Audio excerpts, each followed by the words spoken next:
अपने चाचा का साथ और भरोसा तोड़कर बीजेपी से हाथ मिलाने वाले अजित पवार को एक बड़ा झटका तब लगा जब उनकी पार्टी में ही बड़ी टूट हो गई।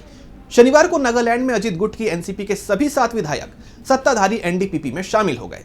इससे सीएम नेफ्यू रियो के नेतृत्व वाली एनडीपीपी को 60 सदस्यीय नागालैंड विधानसभा में पूर्ण बहुमत हासिल हो गया, लेकिन अजित पवार बुरी तरह से फंस गए।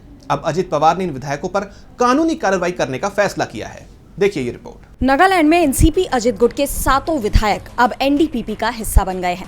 महाराष्ट्र में अपना दम दिखाने की कोशिश में लगे अजित पवार के लिए ये दल बदल बड़ा झटका माना जा रहा है, क्योंकि जब अजित पवार ने अपनी चाचा की पार्टी में फूट डाली थी, तब भी पार्टी की नागालैंड इकाई ने अजित पवार का ही साथ दिया था। 2023 के चुनाव में एनडीपीपी ने 25 सीटें जीती थी और उसकी सहयोगी भाजपा ने 12 सीटें हासिल की थी, जबकि एनसीपी 7 सीटों के साथ तीसरी सबसे बड़ी पार्टी के रूप में उभरी थी। लेकिन अब समीकरण बदल गए हैं। ऐसे में अजित गुट अब 7 विधायकों के दल बदल को चुनौती देने के लिए सभी कानूनी विकल्पों पर विचार कर रहा है। पार्टी के मुख्य राष्ट्रीय प्रवक्ता और राष्ट्रीय महासचिव बृजमोहन श्रीवास्तव ने कहा कि हम मामले की सूक्ष्म स्तर पर जांच करेंगे और अदालत का दरवाजा खटखटाने के लिए सभी कानूनी विकल्पों पर विचार करेंगे।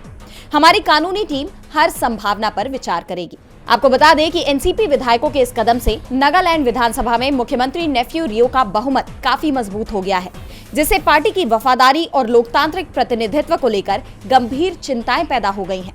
श्रीवास्तव ने पुष्टि की कि एनसीपी दलबदल विरोधी अधिनियम के प्रावधानों के तहत मामले की जांच करेगी।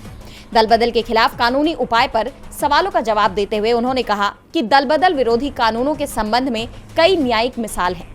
उन्होंने कहा कि हमारी कानूनी टीम कार्रवाई का सबसे अच्छा तरीका तय करेगी। इन दिनों सत्ता और सुविधाएं विचारधारा से ज्यादा महत्वपूर्ण लगती हैं। श्रीवास्तव ने फिर से पुष्टि की कि पार्टी पिछले विधानसभा चुनावों में लोगों द्वारा दिए गए जनादेश की रक्षा के लिए प्रतिबद्ध है। उन्होंने कहा कि फिलहाल हम जल्द से जल्द अपने नए उम्मीदवारों का चयन करेंगे। पार्टी ने एनडीपीपी पर अपने विधायकों को कथित रूप से खरीदकर गठबंधन के सिद्धांतों का उल्लंघन करने का आरोप लगाया है। ये एक ऐसा मुद्दा है जिसे अगली एनडीए बैठक में उठाए जाने की संभावना है। डीबी लाइव की रिपोर्ट।